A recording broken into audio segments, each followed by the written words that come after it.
So thank you for coming. We realised we've got an open kind of theme for today. So the sort of headline is we're looking at education awareness about co-ops. My name is Simon Borkin. Constance Laisné is the trade body for co-ops. And my role there is I work on programmes, and I've been quite involved in showcasing and raising awareness of co-op structures in the community space. On my right we have Richard from Goldsmiths, who I think is going to kick off to sort of set the context around education. We have Constance on my left from Altgen.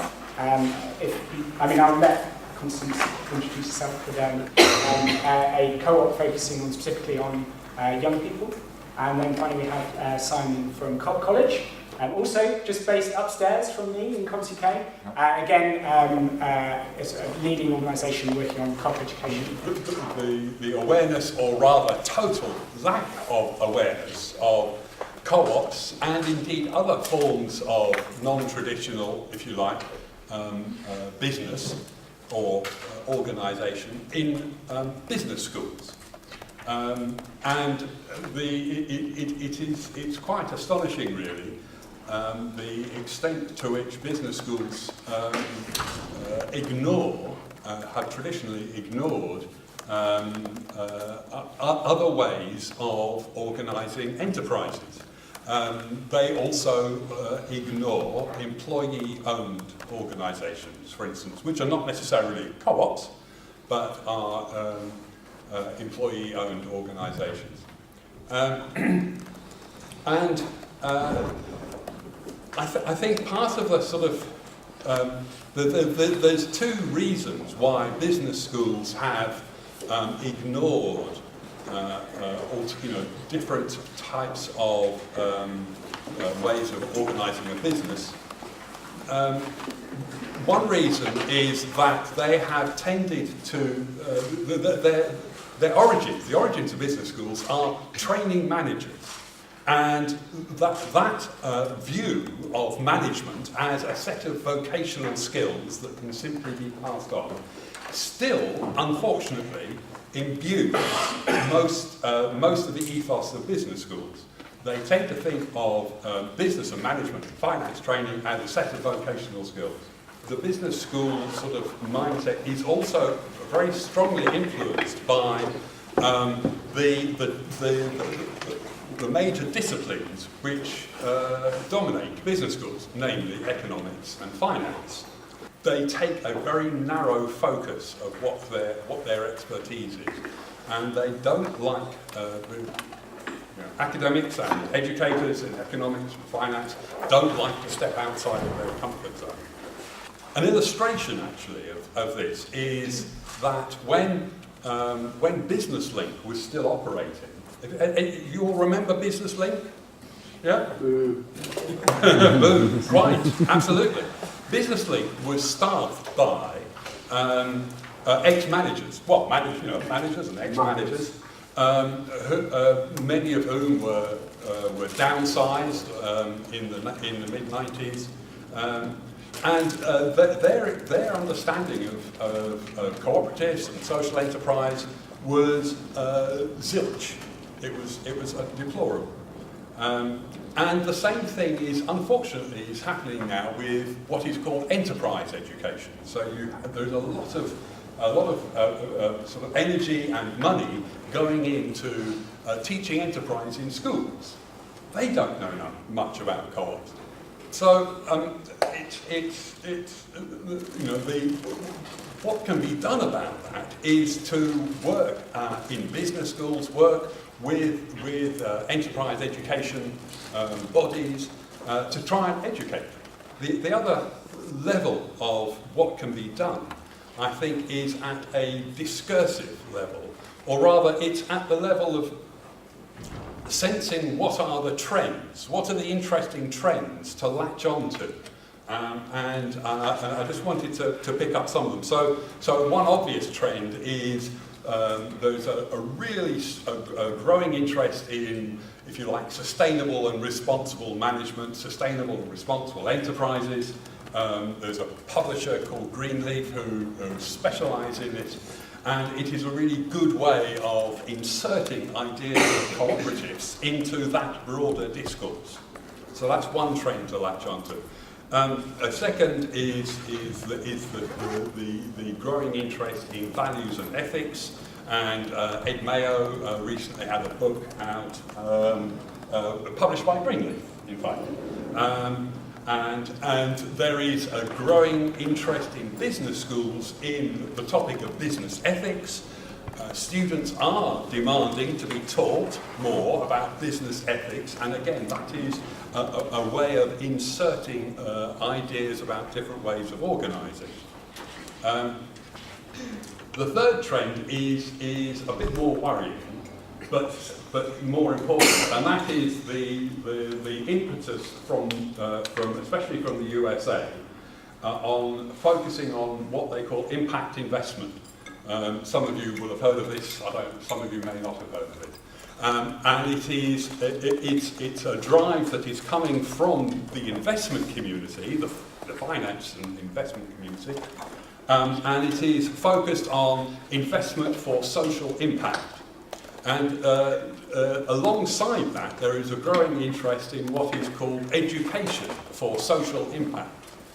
And the worrying side of these developments is that they take a very quantitative and narrow and very often short-term idea of what constitutes social impact. They ignore all of a lot of the work that is been happening in, for instance, international development on evaluating social impact. But it is another possible sort of way of bringing the ideas of cooperative organisation as delivering a form of social impact to the workforce rather than outside of the organisation. So thanks for your insight in terms of the role that business schools play in this space. I'm hoping that sort of leads quite neatly to Constance from Altgen. I'm thinking Altgen was kind of born out of a slight disillusionment around what was happening in higher education and employment opportunities and the opportunities that afforded people to work and explore cooperation as a form of business. So I'll let Constance take the floor. Thanks, Simon. Thank you.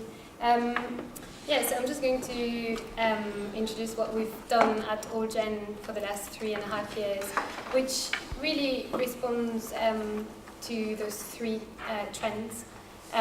So I and the other founders of the Cooperative of Altgen lived and experienced what it meant to graduate and be on the hunt for work after studying, after ticking all the boxes that you need to tick when you're a good young person trying to get a good CV and get good experience working, doing internship, paid internship at the time.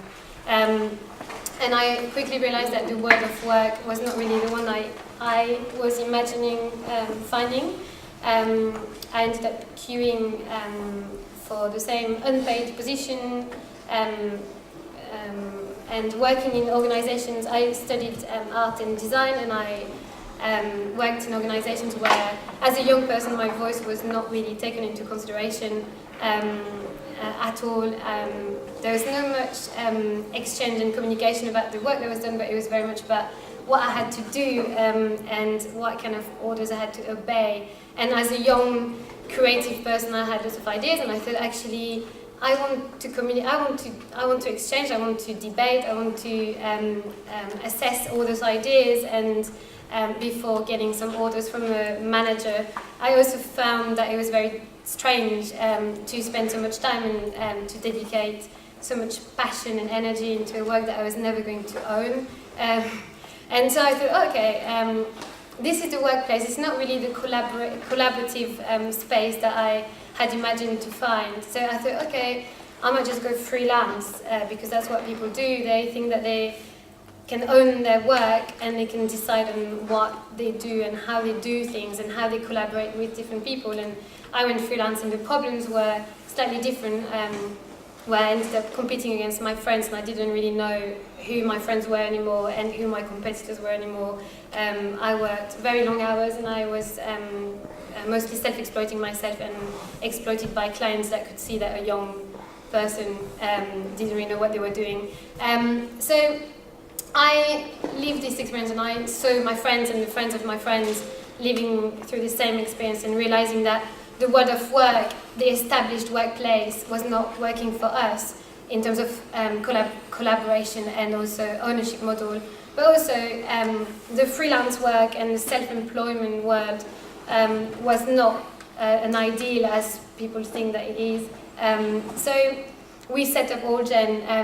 I met with someone else at a conference about cooperatives in the union, and I didn't really know what I was going to like to see and find there. I had no idea. I'd never heard about cooperatives before, and I lived in Manchester for 3 years, funnily enough.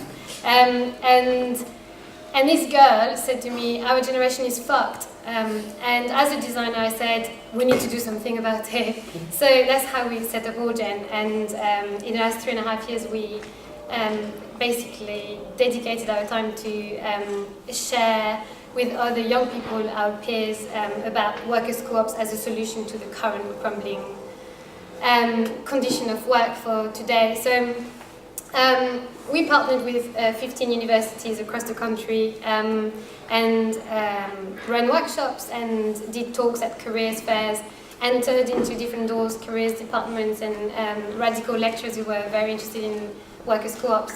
And really, when I think about the education work, there is a real need, and what we've done really is inspire young people to think about an alternative that they had never heard of before. And we reframed cooperatives in the language of us today and what our needs are today. And that was a work of campaigning and education, and I can tell you that, hundreds and thousands of young people quickly realized that the situation was not right, and that this alternative made complete sense to them. The alternative, which is actually, what about if we own our workplaces? What about the people who work also have a say and run the organization and own this organization? And they can be young people, and today, in the political context that we're living in and in the economic context that we're living in, lots of young people find themselves completely lost in front of a wall. So saying to them, you can actually have a say in your workplace. Your workplace can be the beginning of a political engagement, and so that was a massive success. And in terms of the response, like we didn't have any demand. Like university didn't come to us saying, "Oh, Altgen is little workers' co-op in London. Do you want to come and run lectures in our big palaces?" No, we had to knock on doors, but like insist 3 times, 4 times, 5 times, saying, "Look, we need to talk to young people about an alternative career path." And that's now. Now we receive emails from universities, from different doors again, saying, "Can you come and talk to my students about it?" And that's to me a kind of an idea of a success in a way where there is a demand. What we managed to do is to explain the why and why it matters. So it links to what you were saying about values, and actually young people are talented, but they're also very aware that there is a real problem. They come into a world that they haven't decided on. They inherited mad environmental crisis and an economic reality that is really not glorious, as well as social injustice rising. And I think when you ask young people why does it matter and why the workplace matters, they will really quickly find loads of reasons for why it matters, and those reasons are, value-based reasons, and that's what we kind of orientated our workshops and discussion around. So why it matters, why does the workplace matter, why does your work matter, why would cooperative make so much sense for today's condition of your youth precarity? As Simon said, I'm Simon Parkinson. I'm the Chief Exec of the Cooperative College based in Manchester in the UK, but we operate nationally and internationally. And I'm 2 years into that role, so that makes me a real newcomer into the cooperative movement. And what I want to do is maybe challenge those that are in the room that are part of the cooperative movement. Maybe some of what I'll say will resonate, maybe some of it you may see as a challenge, and that might stimulate the debate and the discussion that we're looking for. I've had the pleasure of working with Constance for a number of months now, and I always really prefer to speak before Constance rather than after, because that lived experience that Constance brings to this debate is so powerful. It's much more powerful than perhaps some of the things and ideas that I've got, but I'll give it a go at trying to follow. So I think we have a real challenge in the cooperative movement, and I'm going to start from the UK context, but we can talk internationally as well, in describing the positive impact that we can and do have as a movement, and I think there's a number of reasons for that. As a movement, we talk in terms of educating our members and educating the general public. And then as a UK movement, we put very little of our combined funding against that. So if you come back to the question of why are corporates more understood, they would call it marketing. They are very good at it, and they put a significant amount of their capital and revenue behind it. So instantly, we have a problem in terms of we talk about educating the public, we want to educate the public, and then across certainly the UK movement, our ability or our desire to put the amount of funding that we need to do that properly is limited. So that's my first challenge to the movement. Does that feel right? Is that correct? What do we want to do about that? Because the Rochdale Pioneers had it right. In their law first, they talked about 10% trading levy on all traded profits from retail cooperatives going directly to member education. 10% of profits, all profits in the UK movement. Today, we took 1% of all profit made in the UK retail cooperative movement. We could change the educational landscape in this country. The resource is there, the capital is there, but is the desire, is the pressure that we want to bring to bear there so that actually the capital that we need is released. I think the second problem we've got, and it links to that in terms of where some of the resource to deliver this might come from. As a relative newcomer in, I'm increasingly surprised, a little bit frustrated about our obsession as a movement and our ability to pull ourselves apart as a movement with this critique that big is bad, that the bigger you are as a cooperative, you can't possibly hold on to the true cooperative values and principles. You're not a real cooperative unless you're a workers' cooperative. I understand the diversity, I understand the issues, I understand that some of the larger organisations that sit under the cooperative banner and brand haven't helped that debate. But I think it's really divisive, and actually it kills ourselves from within unless we can find a way of coalescing and accepting and maximising the diversity that our movement brings. So it isn't that all big cooperatives are bad and lost their way, and it isn't that all small worker cooperatives are great and innovative and are driving the world forward. There has to be an optimal scale. There has to be somehow together as a movement we can pull that together and make best use of all of the resources that exist. Again, that might resonate, it might be a challenge, it might be complete nonsense, but I'm happy to have the debate. So what I see is that reality that there are thousands and thousands of small, lots of marginally financially viable cooperatives in the UK and across other places in the world. Increasingly you see ourselves chasing the same type of members, or directly the same members. We're chasing the same sources of capital, and we're dividing therefore at the impact that we can have down to the smallest part. Now I understand that can drive creativity, I understand that brings diversity to the movement, but actually then trying to federate that back together and build that up into a movement that has a consistent, coherent, easy to understand message that the general public at large can connect to is incredibly difficult, if not impossible. And that's one of the reasons I think that the movement is less understood than the corporate movement. The final piece, and then I'll try and offer some potential solutions or some of the pieces that we're working on as well, and then open it up for debate. Richard touched on it, and Constance touched on it from her own personal circumstances as well. Our entire mainstream education system, in terms of both business studies, leadership and management, right from school, right the way through undergrad, right the way through MBA and doctorates, the only form of business is the capital model. You know, that is the only form of business that's making it onto the exam question. It's therefore the only sort of subject and that narrow sort of focus that Richard touched on that mainstream colleges, universities are interested in. So how do we explode that out? How do we really, really influence mainstream education? So right the way through from school, you know, right the way through undergrads, postgrads, doctoral research, how do we make sure that there's a, you know, growing space for cooperative education to have a place in that debate?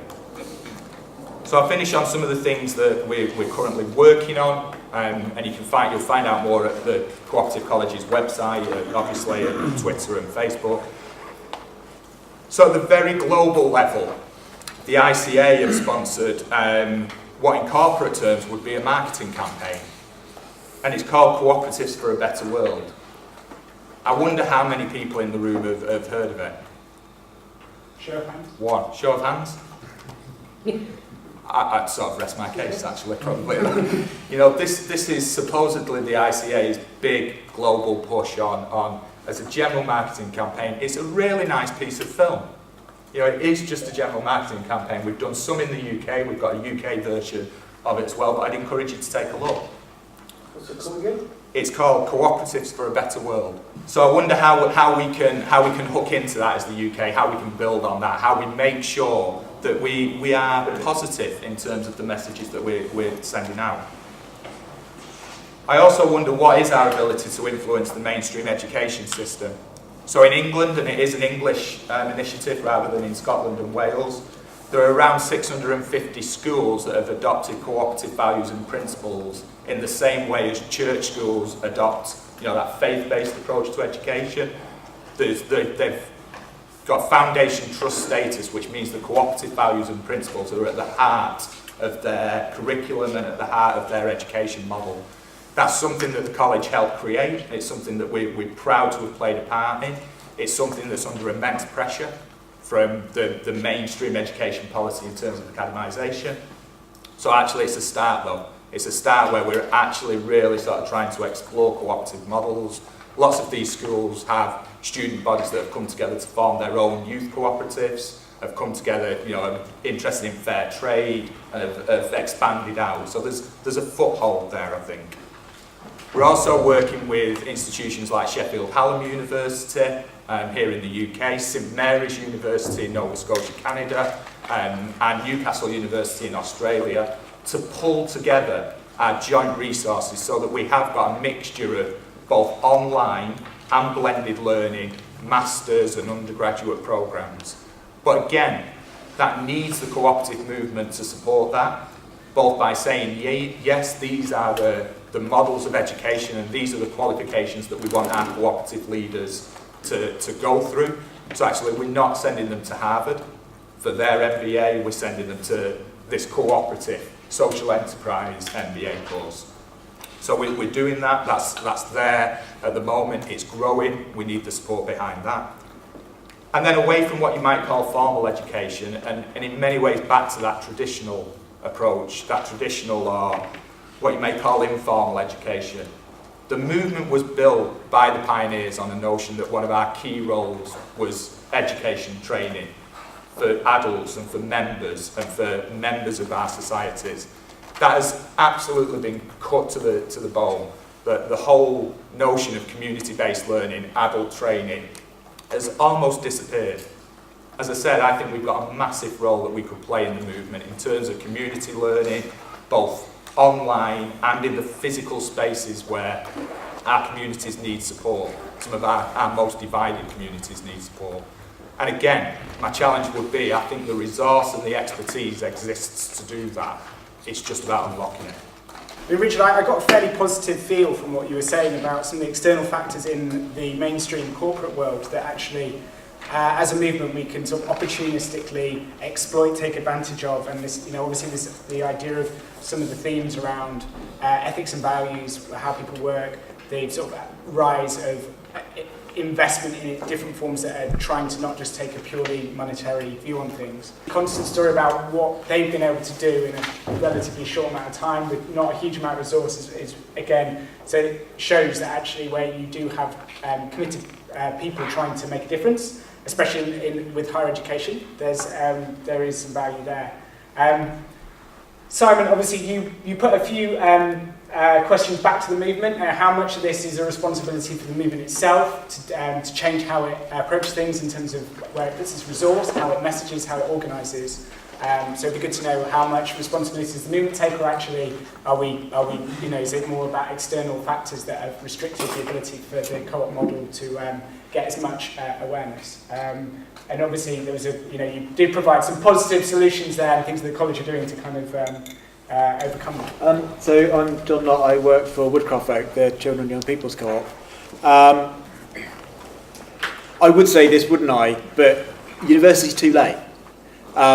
If the first time people hear about the co-op business model is in a lecture at university, it's too late. Woodcroft Oak exists to give people the experience of the cooperative values and cultures from the youngest age. And I think that, along with the stuff that's being done in schools, is absolutely critical. It's not to say you shouldn't do the stuff in universities, but we can't wait till then. We have, because the pressure, like you were saying, the pressure for people to go to the university and say, we want to know about this, has to be there because people have got an earlier experience. And I think the thought that you were talking about, Simon, in terms of the levy and what does the movement do to brand itself, is critical, because it's not that the ideas don't exist, it's not that the systems don't exist. And actually, from the conversations I've had with people about things like young enterprise, actually, if you look at most young enterprise, the young people running those, they set them up as co-ops. They just don't know they're co-ops, and no one says to them,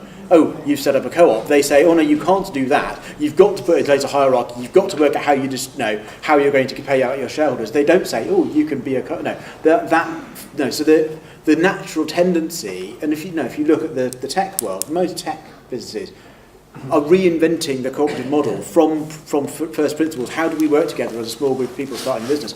Because they don't know those models exist. And so it's not that we have to reinvent them, it's how we have to communicate them. And how do we create the infrastructure to communicate them is my challenge. I agree with what you said. It has to start much earlier. I realized when I started gravitating towards cooperatives, hey, my family was cooperative. We were all involved in decisions on where we'd go for vacations and stuff like that. So my name is Mickey. I'm in a web development cooperative in Boston, and I'm also a founder of a new Boston public high school that will be run on cooperative principles and will be run on free software, because that is at the foundation of our cooperation. If we don't have free software, we are owned by whoever owns the software and beyond. So I think it's really important, those two messages, that free software gets embedded in schools and that schools incorporate cooperative business teachings. I think Cornell University is one of the only top-level universities in America that has a cooperative course. So that needs to change. Is there a fear of success in the co-op movement of like, oh, we've got so far, we've got 650 schools, let's fuck it up just before it works? Just putting that out there. Do we need to pitch enterprise education, cooperative education at a younger audience and not start at university? Comment here about the value of free software and embedding cooperative means through the materials that is used in education, plus actually the provision of, actual does what it says on the tin, cooperative courses in universities. And I will just paraphrase the fear of success and not the other bit. Yeah, definitely younger age, the is the better. I just want to jump on also what we were talking about. We're talking about cooperative education, but to me it's really not talking about business. That's not what we did. I remember we partnered with Cooperatives UK to deliver this prize where we supported 6 youth groups to set up co-ops, and we were asked to make sure that we would go through the legal and setting up a business, all the skills to set up a business. But actually, what we have realized really quickly is that cooperative skills are all about communication skills and interpersonal skills, what we call soft skills. And I know Bob is an advocate for those people skills that actually are very often underlooked at. And I just wanted to jump on this because we've heard a lot about business skills and business schools and what kind of skills we are talking about when we're talking about cooperative learning. And I think to me cooperative learning is learning how to be working together again, and there are collaborative skills and communication skills, and this is something that I've never learned before I set up a co-op. And that's something that we would never learn because we are in structures and institutions that are about hierarchical organizational model. So younger age, free softwares, and the question of the internet and who owns those tools and those tools that we need to do better education is a very, very important question. I'm currently fighting with a client over a question of making an animation that we want it to be open to everyone, so no copyright, Creative Commons, and saying, but there will be the credits at the end. You know, you will be credited. Don't worry. It's an interesting. It's an animation about cooperative education, and to me, everyone needs it, and everyone should have access to it. So yeah. And the point of the cooperative movement killing itself. I think that. I really appreciate Simon to speak about the elephant in the room. That is actually, where is the capital? Where are the resources for education and for cooperative education? We are struggling a lot, and we've achieved a huge amount, as Simon said, on a very tiny string of budget.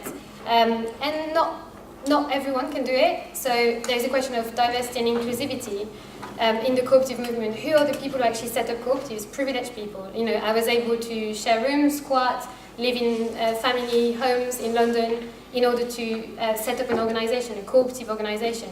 Where is the funding to allow more people from all sorts of backgrounds to set up co-ops and to even allow themselves to dream about running a cooperative? And that is a very important question. And we've been campaigning in the movement, and there is a real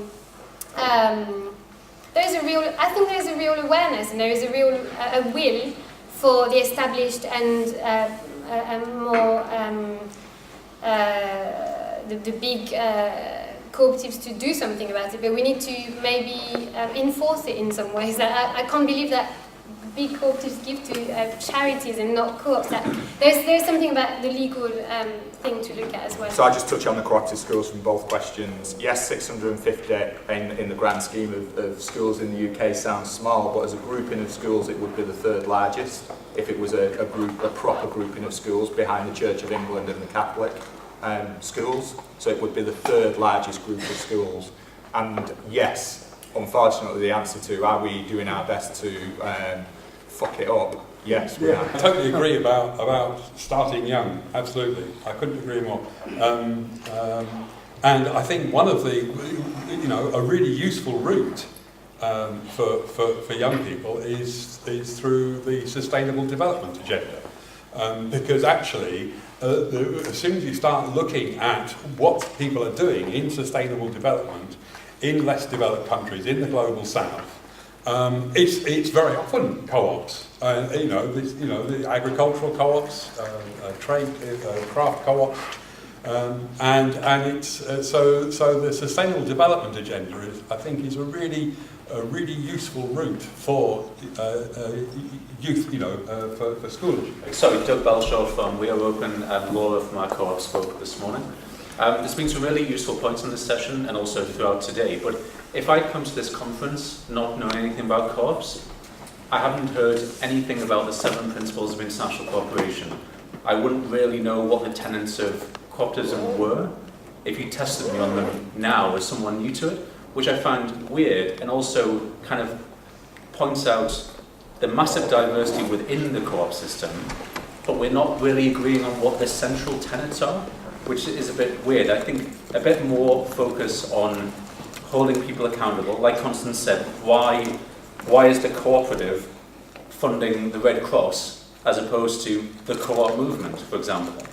It would be a useful thing to do. So I guess my question is, why aren't we focusing more on the central tenets of cooperativism, like the 7 principles, rather than trying to find multiple ways in for people? How about we make the cooperative education open source, but also accessible, so that the language is not, all businessy, but actually translating the knowledge that we have in the movement in a ways that people can consume in modern ways, how we do that now. And also, how about we challenge the narrative? What is it like to be a entrepreneur? Because we have the mainstream narrative of entrepreneur is about, if it's social entrepreneur, they're going to save the world. If you are a traditional entrepreneur, you want to become rich and things like that. And cooperative entrepreneurship is very different. It's how do we create this narrative of collective happiness and work. First, I'd like to embed within the co-op an educational component, innovation education. I'd like to be able to kind of drag and drop it. Here's a template, this is how you do it, 2 days a month, whatever it is, this is how it works. And also how my little co-op can cooperate with other co-ops who also have this embedded education component, right? Skills training, there's obvious stuff to do with technology and web and getting that stuff up, working together would really help. So that's one thing. Is it there? Can I do it? Can you point it at me? How can I do that, right? Secondly, because there seems to be a couple of institutions and a sort of more start-up in the education thing, how can we relate to the institutions so that we can get a student sort of who's interested in co-ops placed, or we can get some mentorship or some advice in a practical way? Is there a way that my co-op that I want to start up can come to yourself and say, here, I've done that before with business schools, they have work practicals over the summer, and is there something, and can we actually put those two things together to build the capacity in a very direct, practical way in terms of education, not lobbying general and the philosophy and how we communicate to the public, but very practically embedding education in the practice of running a co-op. Great, thank you. So I'll just recap what we've had, and if this presenters can respond ideally in one word, but I'll give you a sentence. So do we have to get back to first principles in order to present a commanding narrative? I talk about maybe mainstream education, that shouldn't just be the focus, and actually we have to challenge the narrative of what entrepreneurial enterprise means. And then we had sort of 2 practical options for boosting awareness and education, which is ensuring embedding education within the sort of business as usual of the co-op, and actually enabling collaboration between co-ops, but also partnering with institutions that might be able to facilitate that as well. So if I start with Richard, and if you could use this just to sum up, because we are right at the end of a lot of time. Gosh, there's a lot of questions. I really like those questions, the last ones, because actually I don't know the answer. So I think they're good questions. I mean, and my only answer is that people have to go and do it, and then publicise the examples. When I hear what you're talking about, it seems like that's what we're doing in networks. So it's funny because there is a shift between from institution to network, and what we found is that all this information about how to set up in terms of legal and practical questions, and also how to practice cooperation in the human aspect of things, we found the best answers amongst other co-ops and young co-ops actually, and there are incredible networks around that live and practice solidarity. And that's why being a co-op gives you such a big advantage. Yeah, the movement uses values and principles in the same.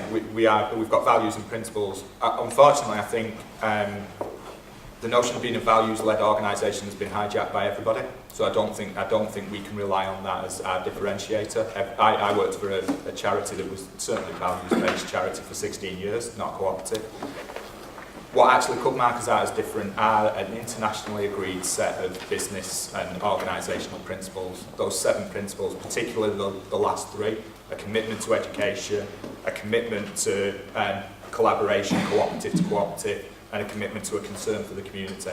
If we benchmarked ourselves against those and we used those as the drivers for establishing whether the movement was working or not and the impact it was having, I think it could be really powerful.